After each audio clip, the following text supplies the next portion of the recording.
Antes de começar, eu quero só contar. Vocês sabem que eu nasci em Belo Horizonte, Minas Gerais, né? Sou mineiro, apesar que agora sou cearense também, né? Aleluia. Mas eu vi uma piada sobre mineiro muito engraçado, né? O mineiro esfregou a lâmpada do gênio e o gênio apareceu e falou assim: 3 pedidos. Ele falou: olha, eu quero um queijo bem grande. Aí foi dado um queijo bem grande. Segundo pedido: quero um queijo maior ainda, muito grande. Outro queijo. Terceiro pedido, ele era solteiro, né? Ele falou assim: olha, eu quero uma mulher de Deus como minha esposa, muito linda, muito cheia do poder de Deus. Aí o gênio falou: eu pensei que você pediu outro queijo. Aí ele falou: mas pode? Se pode, então eu quero outro queijo, aí, maior ainda. Mas, na realidade, é que nós não precisamos de acreditar em histórias, né, de pedir gênio, porque nós podemos pedir a Deus. E você viu esse pedido maravilhoso que o pastor Erivaldo e a pastora Andréia mostraram, que o pedido que Deus nos manda pedir: pede-me e eu te darei as nações por herança. Se você ver aquele contexto lá, isso era o pai falando com o filho, Jesus. Só que a Bíblia fala que nós somos co-herdeiros juntamente com Jesus. Então, essa oração é para nós fazermos. Pede-me, ele está dizendo, e eu te darei. Nós devemos orar por missões, nós devemos estar envolvidos em missões. Missões não é só além-mar. Missões começa com o seu vizinho, com o seu parente. Começa com as pessoas que moram perto de você. Você tem paixão por essas vidas? Você tem paixão por essas almas? Uma alma vale mais do que o mundo inteiro, porque o próprio Jesus disse que importa o homem ganhar o mundo inteiro e perder sua alma. Então uma alma vale mais. Mas eu lhe pergunto: quantas almas você já ganhou para Jesus? E é sobre isso que eu quero falar hoje. É como ter paixão pelas almas. Eu tive o privilégio de crescer numa família apaixonada pelas almas. Eu sou o caçula dessa família. Desde pequeno, eu via meu pai e minha mãe chorando pelas almas perdidas, dando a sua vida pelas almas perdidas, recusando propositalmente uma vida onde eles podiam ter todo o luxo do mundo para poder vir aqui no Brasil e dar sua vida para ajudar outras pessoas a conhecer Jesus. Todos nós 5 filhos, eu sou o caçula, nos tornamos missionários tempo integral. Por quê? Porque nós vimos essa paixão que meus pais tinham. Deixa eu lhe perguntar uma coisa. Você cresceu, por acaso, num ambiente com essa paixão pelas almas? Talvez você diga não. Então deixa eu te dizer o seguinte: seus filhos podem crescer nesse ambiente. Você pode viver e conviver com esse ambiente. Eu lhe convido, vamos mergulhar na paixão pelas almas. E o nosso texto que nós vamos estar lendo é em Apocalipse. Abra sua Bíblia lá, por favor, Apocalipse, capítulo 3.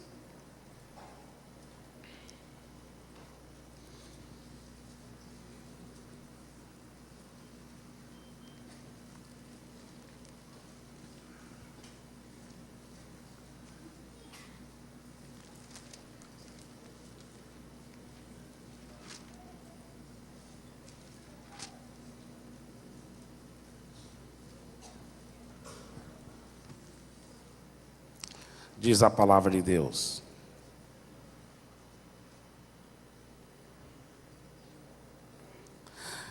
Apocalipse capítulo 3, a partir do versículo 14. Ao anjo da igreja em Laodiceia escreve: essas coisas diz o Amém, a testemunha fiel e verdadeira, o princípio da criação de Deus. Conheço as tuas obras, que nem és frio, nem quente. Quem dera fosses frio ou quente. Assim, porque és morno, e nem és quente nem frio, estou a ponto de vomitar-te da minha boca. Pois dizes, estou rico e abastado, e não preciso de coisa alguma. E nem sabes que tu és infeliz, sim, miserável, pobre, cego e nu.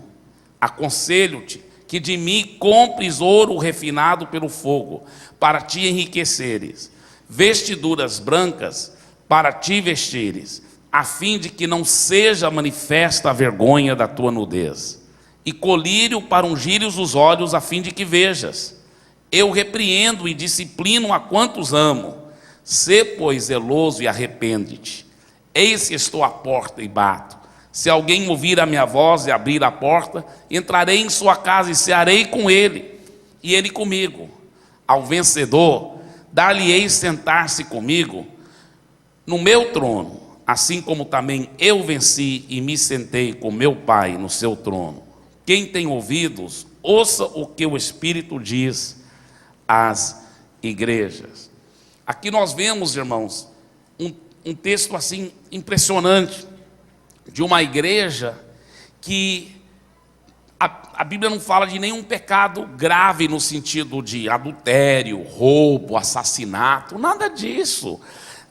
Mas a Bíblia fala que era uma igreja que não agradou a Deus. É a igreja de Jesus que se encontrava na cidade de Laodiceia.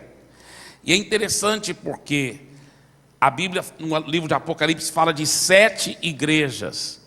E essas 7 igrejas, elas simbolizam 7 tipos de igrejas e 7 tipos de cristãos que existem hoje em dia e que sempre existiu. Mas também, num certo sentido, pode ser interpretado sobre 7 eras diferentes da história da igreja. E essa é a 7ª igreja. Em outras palavras, aquela igreja que fica mais perto do fim do mundo, da volta de Jesus, é como se fosse a era de Laodiceia. E muitos creem que nós estamos nesta era agora, antes da volta de Jesus, na 7ª era. Então você pode notar aqui que ele fala aqui, a partir do versículo 14, nós vamos estudar esse texto juntos. Olha o que ele diz: ao anjo da igreja em Laodiceia escreve, estas coisas diz o Amém, a testemunha fiel e verdadeira, o princípio da criação de Deus. Conheço as tuas obras, que nem és frio nem quente. Quem dera fosses frio ou quente. Aí ele diz o seguinte, olha o que ele diz: assim, porque és morno e nem és quente nem frio, estou a ponto de vomitar-te da minha boca. Ele está dizendo, olha, eu conheço as tuas obras. São obras razoáveis, não são obras ruins. Vocês estão fazendo muitas coisas boas, mas não está com a paixão. Não está com a paixão por Deus, a paixão pelas almas. Não são obras quentes, não são obras frias também. Vocês não estão seguindo o diabo, nada disso. São obras razoáveis, são obras mornas. É interessante que Deus usa de uma ironia impressionante nesse texto, porque quem estuda a história da cidade de Laodiceia sabe que Laodiceia era uma cidade muito rica, muito próspera. Só que Laodiceia tinha um grande defeito, por isso que Laodiceia nunca se tornou uma das cidades principais do Império Romano. Apesar de ser muito, muito rica, ela não podia se tornar uma das cidades principais. Sabe por quê? Porque toda cidade que tinha que se tornar uma cidade muito, muito, muito importante, essa cidade tinha que ter seu próprio abastecimento de água. Se a água fosse canalizada de fora para dentro, a cidade se tornava vulnerável aos seus inimigos, porque os inimigos podiam cortar o suprimento da água e assim a cidade sucumbir aos seus inimigos. As muralhas não iam poder proteger a cidade, porque ela ia morrer de sede. E Laodiceia não tinha suas próprias fontes de água. A água que abastecia Laodiceia vinha de alguns quilômetros de distância, onde tinha fontes de águas minerais, só que eram águas térmicas. E essas águas, nas suas fontes, eram muito quentes. Então, ao serem canalizadas para Laodiceia, elas não chegavam quente mais, mas também não chegavam frias, elas chegavam bem mornas. E os laodicenses sabiam muito bem que era horrível tentar beber aquela água morna. Eles pegavam aquela água morna canalizada para a cidade deles, eles colocavam em potes de barro, deixavam esfriar, para depois tomarem aquela água.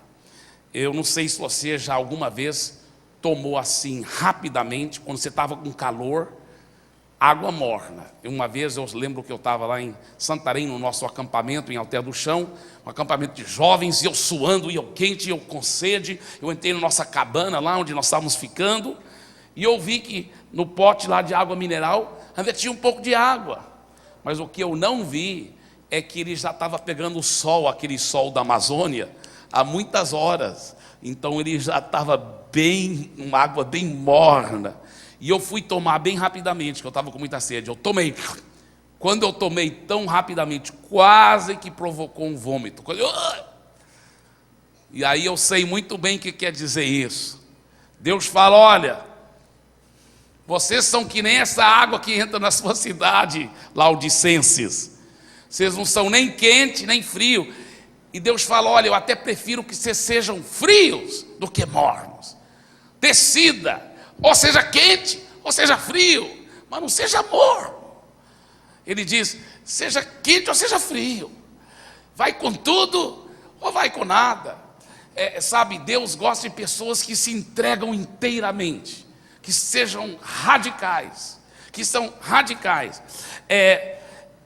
O problema com os laodicenses é que eles tinham essa atitude de autossuficiência, né? Por ser uma cidade muito rica, a atitude deles, da cidade, o povo da cidade, o orgulho da cidade havia afetado a igreja na cidade.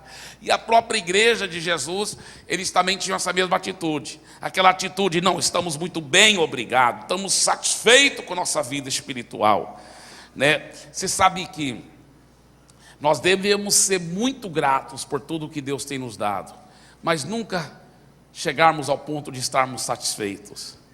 Eu sou muito grato por tudo que Deus tem feito na minha vida, no meu ministério, mas com bilhões de pessoas morrendo, indo para o inferno, eu não estou satisfeito.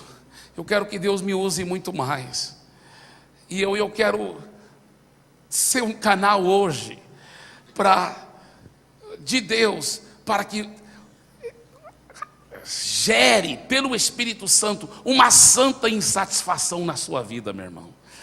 Porque se você quiser ser um cristão quente e não sofrer dessa síndrome da mornidão, é importante que você comece a ter essa santa insatisfação, a dizer: Deus, eu quero ser usado, eu quero ser um instrumento nas suas mãos, eu quero, através de mim, que o Senhor possa ganhar muitas almas, ganhar muitas vidas.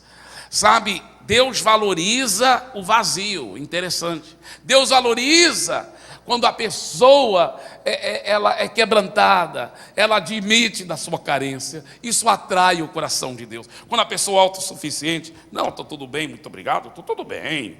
Isso Deus fica triste com essas atitudes. Mas quando a pessoa fala: eu preciso de ti, eu estou vazio de ti, eu preciso mais de ti. Deus valoriza o vazio. Você lembra daquela viúva que o profeta chegou para ela e falou assim: pega todas as vasilhas que você puder. Pega todas as vasilhas vazias. Vasilhas vazias. Diga: vasilhas vazias. E aí ele disse: olha, pega todas. Aí ela foi derramando aquele óleo, lembra?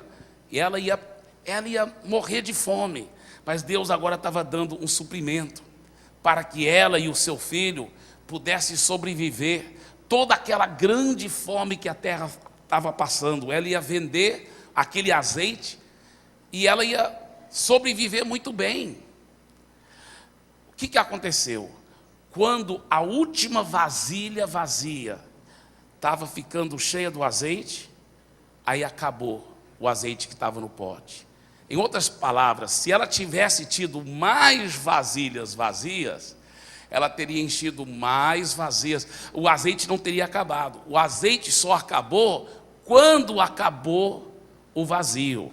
Assim também, na sua vida, o nível de unção, o nível de suprimento, de milagres, é determinado pela quantidade de vazio que se apresenta diante de Deus. Você está entendendo? Então, se você é autossuficiente, não precisa de nada, então você não ganha unção nenhuma. Se você só é um pouco carente, oh Deus, eu preciso de um pouco mais da tua graça, então Ele vai te dar um pouquinho de azeite, porque você só está com um pouquinho de vazio. Mas se você preparar muito vazio para Ele, você está abrindo as portas, porque a quantidade do seu vazio é que determina qual vai ser a quantidade do óleo, da unção, da glória de Deus que vai vir sobre a sua vida. Glória a Deus. Sabe, Jesus disse em João capítulo 15, versículo 5: sem mim nada podeis fazer. Nós temos que chegar a essa revelação. Nós temos que ter revelação de quanto que a gente não é nada. Sabe, muitas vezes, irmãos, deixa eu falar, às vezes você tenta vencer um pecado, vencer um hábito mau. Talvez você está tentando, viu, jovem, vencer a masturbação. Talvez você, irmão, assim como eu, está lutando contra comer demais, ter domínio próprio, né? E sabe, às vezes Deus permite, num certo sentido, essa frustração para aumentar, para você se depender mais dEle, para você buscar mais dEle, sabe? Quanto mais você reconhecer que sem Ele você não pode fazer nada, aí você estará pronto para receber a revelação de que com Ele tudo você pode. Tudo você pode naquele que te fortalece. Mas para você ter essa revelação de Cristo morando dentro de você, você primeiramente tem que ter a revelação de quem você é sem Jesus. Você tem que ter essa revelação. Você jamais vai poder ter revelação de tudo que você pode fazer com Jesus, se você não primeiramente não tiver a revelação de quem você é sem Jesus. Você tem que ter essa revelação. Você tem que chegar a um ponto que você fala: ai de mim, se for de mim mesmo eu estou frito, assado e cozido. Eu preciso de Jesus. A gente chega a essa, se você não chegar a essa conclusão, poxa, sem Jesus eu estou frito. Enquanto você pensa, não, eu sou um cara que eu dou conta de dar a volta por cima, eu dou conta de vencer, eu dou conta. Aí você ainda está muito cheio de si, você não está com vazio suficiente. Você não teve ainda a revelação de João 15, 5, que Jesus disse: sem mim nada podeis fazer, sem mim nada podeis fazer. Essa era a situação da cidade de Laodiceia. Olha o que ele fala aqui no versículo 19, ele diz: eu repreendo e disciplino a quantos amo, sê pois zeloso e arrepende-te. Agora vamos só ver aqui, olha o que ele diz: pois dizes, estou rico e abastado, e não preciso de coisa alguma, e nem sabes que tu és infeliz. Olha, o pior estado de miserabilidade não é quando a pessoa sabe que ela está vazia, sabe que ela precisa de Deus. Não, aí ela está pronta, ela é agora uma candidata para receber as vitórias celestiais. Mas o pior estado de miserabilidade é quando aquela pessoa não sabe que ela é vazia, quando ela se acha o rei da cocada preta e ela não é. Ele fala, ele diz, olha o que ele diz, olha o que ele diz, queridos, olha o que ele diz. Ele fala assim: tu nem sabes que tu és infeliz, sim, miserável, pobre, cego e nu. Feche os seus olhos só por um pouco e admita diante de Deus, diga assim: Deus, sem o Senhor eu sou nada, não posso fazer nada, e reconheço a minha carência, eu dependo de Ti, eu preciso de Ti. Você sabe que até hoje os cientistas não descobriram como que as partículas de um átomo continuam juntas, elas deviam se repelir.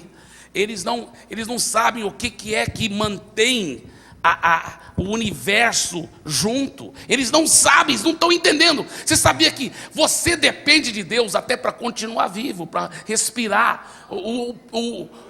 O que mantém a Terra indo ao redor do Sol? O que mantém o universo em ação? Tudo é Deus. Nós dependemos dele, nós precisamos dele. Ele é tudo, e nós temos que ter essa dependência. Olha o que ele diz. Olha, irmãos, esse texto é muito forte. Versículo 18: aconselho-te que de mim compres ouro refinado pelo fogo, para te enriqueceres. Agora, Deus continua com sua santa ironia. Por quê? Aí, a cidade de Laodiceia, ela tinha 3 fontes de comércio principais. Como eu disse, era uma cidade muito rica. Uma dessas fontes de comércio era o sistema bancário. É isso mesmo. Já naquela época tinha um sistema até um tanto sofisticado de bancos. E Laodiceia era uma das cidades principais de todo o Império Romano, o centro bancário. Não sei se você sabia disso. E veja bem, claro que o banco, toda a riqueza era baseada na quantidade de ouro. Então, eles se achavam muito orgulhosos por causa do grande sistema bancário que eles tinham, por causa de tantas barras de ouro que naqueles bancos tinham para garantir a base financeira do comércio internacional que acontecia, baseado no sistema bancário de Laodiceia. E Deus fala aqui para aquela cidade rica, orgulhosa. Ele diz para os irmãos lá, ele diz: olha, aconselho-te de que mim compres ouro, mas um outro tipo de ouro. Não é esse ouro que vocês têm aí, é um ouro refinado pelo fogo espiritual, para te enriqueceres, porque tu não sabes que tu és pobre. O que significa esse ouro? Esse ouro é a riqueza espiritual que vem através do fogo das tribulações. Você sabia que toda vez que você passa uma tribulação, é uma oportunidade para você se enriquecer espiritualmente? Olha para o seu vizinho e diga assim: não fuja das tribulações. Diga para ele: é uma grande oportunidade para você se enriquecer espiritualmente. Você sabe que quando alguém fala mal de você, Deus está querendo te enriquecer? Você sabe que só mangueira que dá muita manga que leva pedrada? Olhe para o seu vizinho e fala assim: quando vier as pedradas, dê glória a Deus. É sinal que você está ficando rico. Amém? Espiritualmente que eu estou falando. Amém. Glória a Deus. Glória a Deus. Sabe, aí ele continua o texto. Olha aqui, ele fala: aconselho que de mim compres ouro refinado pelo fogo para te enriqueceres, vestiduras brancas para te vestires. Eu falei que Laodiceia tinha 3 fontes de comércio principais. Primeira fonte, aliás, uma das fontes era o sistema bancário. Outra fonte, sabe o que era? Era a fabricação de tecidos que eles tinham. Eles tinham um comércio de roupa muito forte. Só que essa roupa era uma roupa peculiar, porque eles tinham um tipo de tinta que eles tingiam a roupa de um preto, um negro, lindo, lindo, lindo. Então a roupa negra, a roupa preta de Laodiceia é famosa no mundo todo. Alguém via outro usando uma roupa preta, né? Igual hoje em dia talvez fala assim, opa, é de Milão, né? Ou é de Paris. Hoje, né? Naquela época era, poxa, é de Laodiceia. Aquela roupa preta, muito, era uma tinta muito especial, era a moda do momento. Era essa roupa preta que vinha de Laodiceia. E Deus, na sua santa ironia, ele fala assim: vocês acham que vocês estão muito bem? Vocês estão pobres, cegos e nu. E eu te aconselho que compre agora, não é uma roupa negra de vocês que vocês têm aí não, mas vestiduras brancas para te vestir. Isso fala de quê? Nudez fala o quê? Fala de vergonha, fala de se expor, fala de o quê? Fala de falta de santidade. As vestiduras brancas é a santidade. Sabe, quantos cristãos, irmãos, estão enchendo sua mente de lixo, ficam vendo tantas indecências na televisão. Eu dou graças a Deus porque desde pequeno nossos filhos estão treinados, e eu também há muitos anos, desde solteiro, pratico isso. Se aparecer uma cena indecente, imoral, eu estou assistindo um filme talvez com minha família, qualquer coisa, eu fecho meus olhos mesmo, olho para outro lugar. Um dia lá em Santarém eu lembro que apareceu um circo. Aí nós falamos, que legal, vamos para o circo. Mas não sabia que o circo estava do jeito que estão hoje em dia, né? Porque nós fomos lá para o circo e tinha tanta mulher mal vestida, ou quase de nada de roupa, que a maior parte do circo, eu e os meus filhos, tivemos que ficar assim. Não valeu esse circo não. Pô, mas que coisa. Porque as mulheres estavam exageradamente indecentes, imodestas. O que acontece? O que a Bíblia fala? Eu não colocarei coisa imunda diante dos meus olhos. Sabe, nossa mente é como um computador. Se você ficar programando o lixo, vai sair lixo, meu amigo. Você tem que controlar. Você tem que controlar. Tem pessoas que falam, isso aí é besteira, isso não tem nada a ver. Não tem nada a ver? Então a Bíblia não é verdade. Porque a Bíblia que fala que é para você não colocar coisa imunda diante dos seus olhos. Nós temos que andar em santidade. Eu lhe pergunto, você está andando em santidade? Você está andando em santidade? Seus olhos são santos, sua mente é santa, sua boca é santa. Você está conseguindo andar em vitória nesta área moral? E Deus te dá graça. Deus te dá graça. E o que nós devemos fazer? É com paixão por Deus, nos jogar diante da sua presença e falar: Deus, eu quero andar em santidade. A Bíblia fala que o grande exército que vai conquistar a terra para Jesus, ela é vestido de vestimentas brancas, que andam em santidade. Isso não é roupa natural, está falando de roupa espiritual, está falando de andar em santidade. A marca que caracteriza a multidão que vai ganhar o mundo para Jesus é a santidade. É a santidade. Aí ele não para aí. Olha o que ele diz. Ele diz: eu te aconselho para comprar ouro refinado pelo fogo, vestiduras brancas para te vestires, a fim de que não seja manifesta a vergonha da tua nudez, e colírio para ungires os olhos, a fim de que vejas. Diga por favor em voz alta: colírio para ungires os teus olhos, para que vejas. Agora, veja bem, a terceira a terceira fonte de comércio, que na realidade era o principal, famosa pela roupa negra que eles fabricavam, ela era famosa pelos bancos, mas a razão principal que Laodiceia era famosíssima no mundo todo, era por causa do colírio que produzia lá. Aliás, no mundo todo daquela época, o maior centro oftalmológico do mundo ficava em Laodiceia. Todas as pessoas ricas que tinham problema de olhos iam lá para consultar os médicos de lá, porque eram os melhores médicos oftalmologistas do mundo que existiam naquela época, todos trabalhavam lá. E lá tinha um colírio tão especial que eles fabricavam lá. Esse colírio realmente funcionava e ajudava muito as pessoas que tinham problema nos olhos.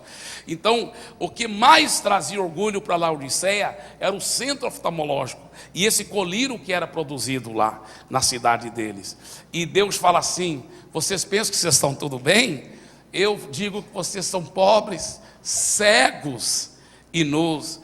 Compre de mim um colírio espiritual para ungir os teus olhos, para que vejas. Por quê? Porque, sabe, irmãos, nós temos que enxergar como Deus enxerga as pessoas. Nós temos que enxergar o mundo perdido como Deus enxerga. Quando Deus olha para o mundo, num verdadeiro sentido, Deus só vê dois tipos de pessoas. Uma, aquela pessoa que já nasceu de novo, cujo nome já está escrito no livro da vida. E outra, aquela pessoa que ainda não nasceu de novo. O coração de Deus chora por essas almas. E eu lhe pergunto: você já chorou alguma vez pelas almas perdidas? Você tem compaixão pelas almas perdidas? Eu estou lhe convidando para mergulhar juntamente comigo, compaixão pelas almas. Vamos ganhar fortaleza para Jesus. Vamos ver Fortaleza sendo transformada por Jesus. Só nesses bairros populares aí da Água Fria, dessa região aí, uma pequena região aí da Alvorada, Pissarreira, essa região aí, em 60 dias houve 30 assassinatos. 30 assassinatos. Nós temos células nesse momento de jovens. Isso é um fato, não estou exagerando, de jovens, adolescentes, que estão seguindo Jesus, mas eles não podem nem ir para a escola. E alguns mais velhos não podem nem ir para o trabalho também, porque estão totalmente lá. Por quê? Por causa das gangues do outro bairro, que querem matar qualquer um daquele bairro que sair. Qualquer jovem daquele que sai, pá, leva tiro. Então ele fica isolado, ele fica preso lá dentro do bairro dele, não pode nem sair. Por isso nós estamos até programando uma grande caminhada da paz, com um grande culto lá dentro. Eu estava ontem falando com o Filipão, porque o Filipão congrega agora na nossa igreja, ele quer realmente ajudar, ele vai doar o tempo dele também para estar cantando, lá no meio desses bairros populares. Nós vamos estar ganhando almas para Jesus, vamos estar pregando, nós vamos ver Jesus transformar. Marque minhas palavras, a situação vai mudar em nome de Jesus. Ela vai mudar. Oh, aleluia. Deixa eu te falar uma coisa. Deus quer fazer a obra. Você está vendo como Deus vê? Deixa eu falar uma coisa para vocês. Eu vou te mostrar aqui o meu versículo, um dos meus versículos favoritos na Bíblia. Não é um dos versículos favoritos da Bíblia em geral. É um dos versículos favoritos na Bíblia acerca do diabo. Acerca do diabo. Você vai ver por que eu falo isso. Abra sua Bíblia lá. Apocalipse, capítulo 20. Apocalipse, capítulo 20.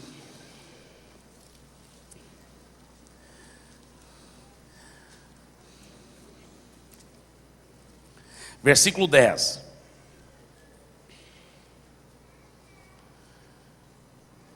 Isso aqui mostra o final do diabo.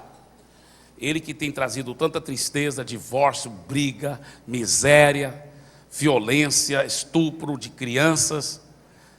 E a Bíblia mostra que ele vai ter que ser um dia punido eternamente. Olha o que diz aqui, Apocalipse 20, versículo 10. O diabo, o sedutor deles, foi lançado para dentro do lago de fogo e enxofre, onde já se encontram não só a besta, como também o falso profeta. Quer dizer, a trindade diabólica. O diabo, né, Satanás, a besta e o falso profeta. E serão atormentados de dia e de noite, pelos séculos dos séculos. Aonde que eles serão atormentados de dia e de noite, pelos séculos dos séculos? No lago de fogo, não é verdade? Agora, nesse mesmo capítulo, eu vou te mostrar o que, na minha opinião, talvez seja o versículo mais triste de toda a Bíblia. Nesse mesmo capítulo, olha o versículo 15, desse mesmo capítulo, Apocalipse capítulo 20, versículo 15. E se alguém não foi achado inscrito no livro da vida, esse foi lançado para dentro do lago de fogo. Deixa eu falar uma coisa, o lago de fogo não foi feito para o ser humano, ele foi feito para o diabo e os anjos que rebelaram contra Deus lá no céu. O problema é que muitos têm seguido o caminho do diabo. E Deus nos incumbiu com a mensagem das boas novas do Evangelho, de anunciar para todo mundo: ei, Jesus já morreu, levou os seus pecados, levou o castigo que você merecia, Jesus já sofreu por você. Se você agora arrepender dos seus pecados e entregar a vida a Jesus, de graça você pode receber a salvação, a transformação, uma nova vida. Deus nos incumbiu com essa mensagem, gente. Nós temos essa mensagem, nós temos nessa mensagem. Sabe, certa vez os discípulos, lá em Lucas capítulo 10, chegaram animados para Jesus. Jesus, em teu nome, até os demônios submetem, né? Quando a gente expulsa, eles vão embora. Jesus falou: é verdade, eu vi quando o diabo foi expulso do céu, vocês têm autoridade, eis aí vos dei autoridade para pisar de serpentes, escorpiões e sobre todo o poder do inimigo, e nada absolutamente vos causará dano. Só que aí, você já viu o próximo versículo? Ele falou: não obstante, não vos alegreis, porque os demônios se vos submetem, mas sim porque os vossos nomes estão arrolados lá no céu. Eu lhe pergunto, o seu nome está lá? Essa é a coisa mais importante, é a pergunta mais importante que alguém podia fazer para um outro ser humano. O seu nome, você tem certeza que seu nome está escrito no livro da vida?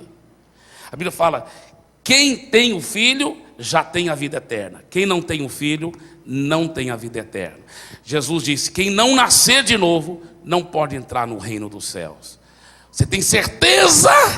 Certeza que seu nome está escrito no livro da vida? Se a sua resposta é sim, então a segunda mais importante pergunta é essa: quantos outros nomes você está ajudando a garantir que sejam escritos lá nesse livro da vida? Não é mesmo? Não existe outra pergunta. Sabe, quem importa? Olha, eu vou te falar uma coisa. Para mim é o seguinte: eu preferia nunca nem ter tido filhos, se algum filho meu fosse um dia eternamente sofrer no lago de fogo. Eu falei isso para Deus antes de ter filhos. Eu falei: Deus, vou ter filhos com temor e tremor, porque eu quero que meus filhos sigam o Senhor. Eu quero que meus filhos sigam o Senhor, Pai. Que importa um homem ganhar o mundo inteiro e perder sua família? Mas eu estou vendo que meus filhos estão seguindo Jesus, e eu vou ficar orando e trabalhando nessa direção. Eles vão ficar seguindo Jesus, eu tenho certeza. Mas eu vivo só por uma razão, não tem outra razão que eu vivo. Eu vivo para Jesus, para minha família e para garantir quanto mais nomes vão ser escritos nesse livro da vida. Eu sou um santamente obcecado em cima disso. Eu trabalho para isso, é para encher aquele livro da vida lá no céu, em nome de Jesus. Olha para o seu vizinho e fala assim: em nome de Jesus, seu nome já está escrito lá. E se não tiver, hoje vai estar. Amém? Aleluia, aleluia. Agora, veja bem, eu lhe pergunto: como ter paixão pelas almas? Está escrito lá, olha o versículo 20. Olha o versículo 20, o que ele diz aqui, nesse texto.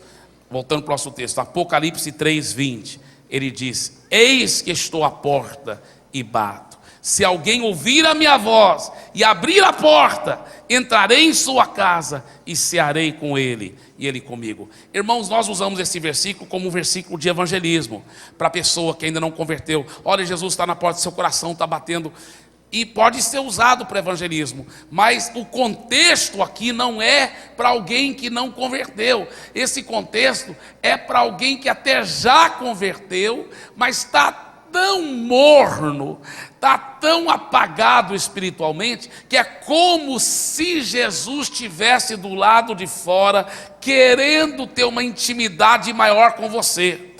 Se você quer poder ganhar mais almas para Jesus, se você quer poder ter esse colírio pingado nos seus olhos, para você ver as almas perdidas como Deus vê as almas perdidas, quando esse colírio é pingado nos seus olhos, aí que você vai poder fazer como Jesus mandou os discípulos: erguei os olhos e vede os campos que estão brancos para a ceifa. É só quando o colírio está pingado nos seus olhos que você fala: meu Deus, tanta gente perdida, tanta gente que precisa de Jesus, meu Deus, como eu preciso dar minha vida para isso. Eu lembro que eu estava fazendo, eu formei faculdade teológica, mas eu completei um curso de música na faculdade de música jazz, lá em Berkeley, em Boston. E eu lembro, enquanto eu estava fazendo Berkeley, era a primeira vez que eu não estava numa escola evangélica. E eu estava lá no centro de Boston, na cidade de Boston, e eu vi tantas pessoas que não tinham Jesus. Eu lembro que eu entrei dentro do quarto do meu dormitório lá, tranquei a porta e eu comecei a chorar. Irmãos, eu acho que quase nunca na minha vida eu chorei tão forte, mas eu chorava. Eu falava: Deus, eu não acredito, tantas milhões de pessoas morrendo, indo para o inferno, eu não aguento isso. Nós temos que ganhar esse mundo para Jesus. Eu lembro, aquele dia marcou minha vida. Eu já estava decidido antes de dar minha vida só para a obra de Deus, mas naquele dia em diante, irmãos, eu me tornei, sabe, porque o colírio foi pingado nos meus olhos. Quando o colírio é pingado nos seus olhos, você começa a chorar pelas almas perdidas. Você começa a ver as almas perdidas. Você começa a ver. Mas qual é o segredo? O vertical que gera o horizontal. Você quer ganhar muitas almas? Ele fala: deixa eu entrar no coração, deixa eu ser íntimo com você. Nós temos que ser tão íntimos com Jesus que nós vamos ser igual aquele apóstolo João, o discípulo amado. Interessante, ele que se autodenominou o discípulo amado. Eu que sou o discípulo amado. Você pode ver, o único lugar que ele é chamado discípulo amado é no livro de João, que ele escreveu.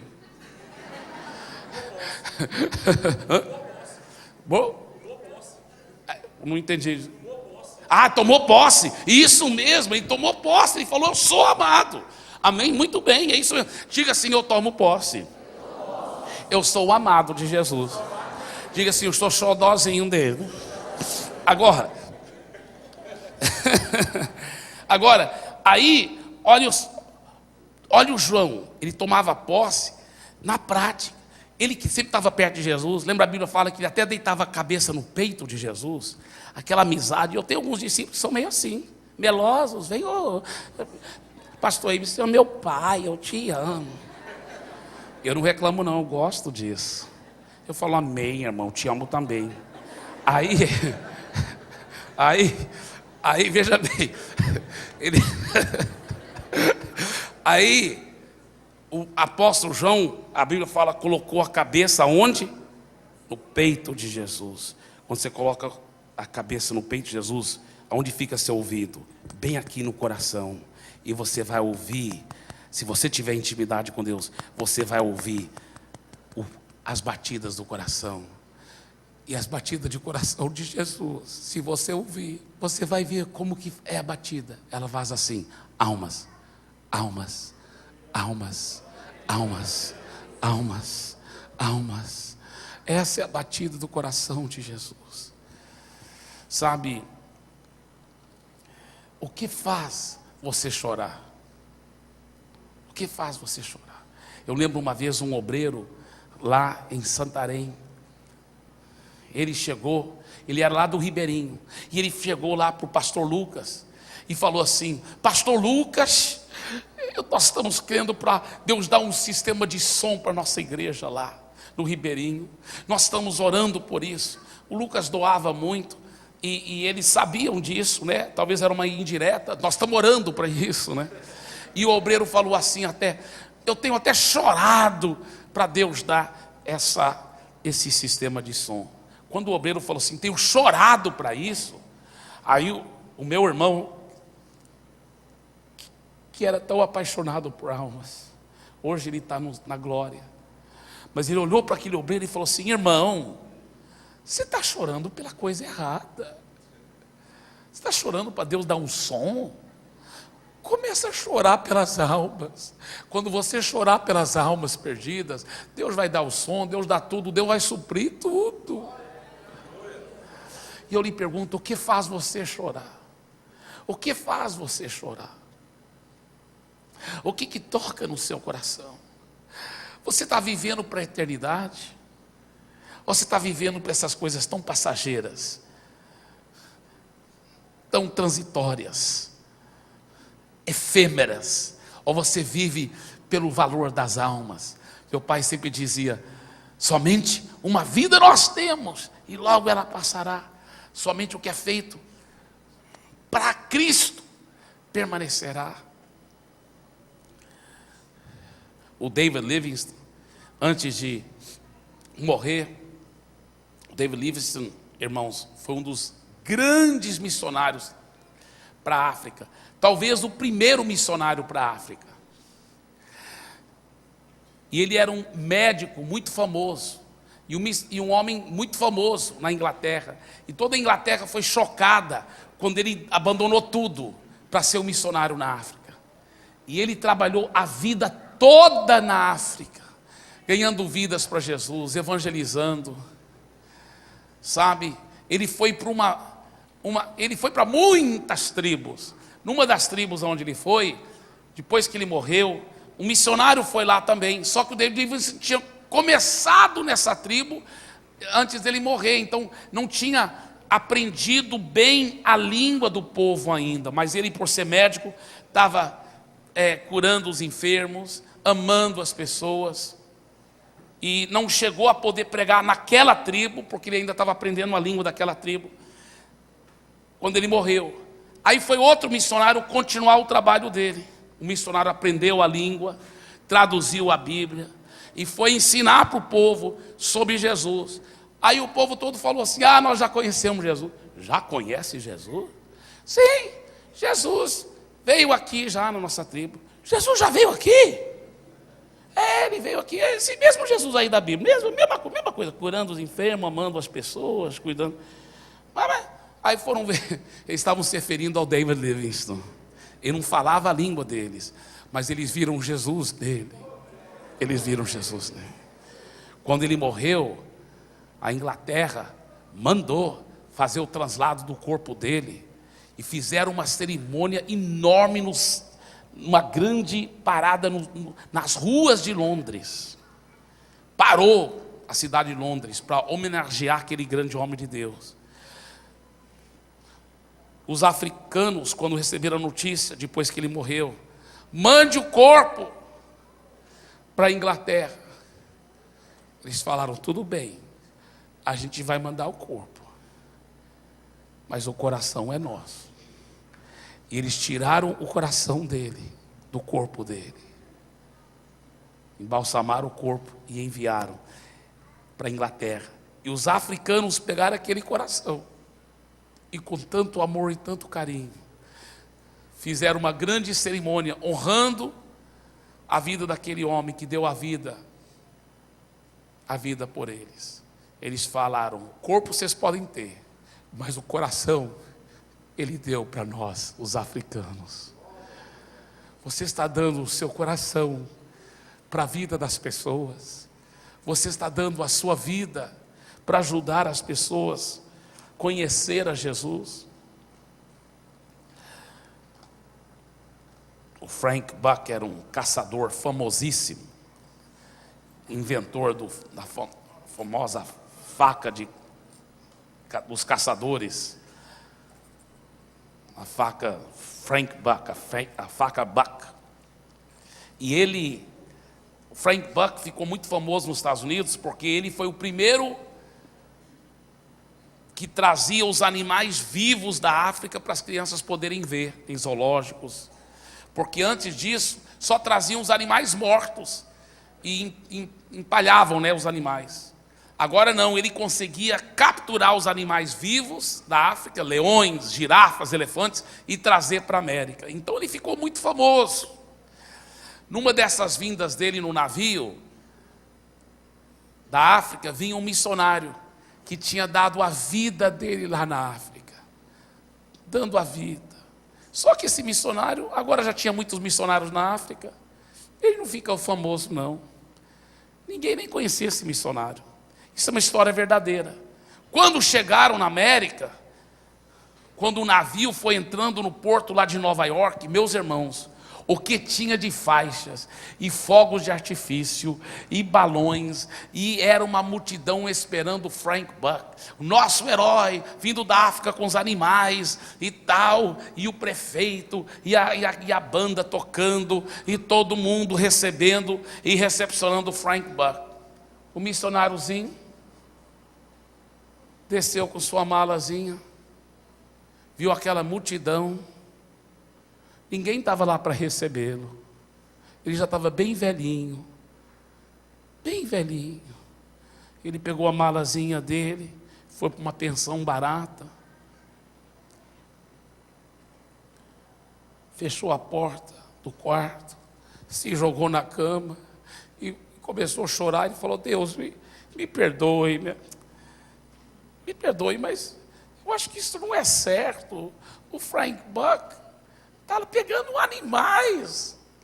E todo mundo faz a festa quando ele chega em casa, quando ele chega no país dele.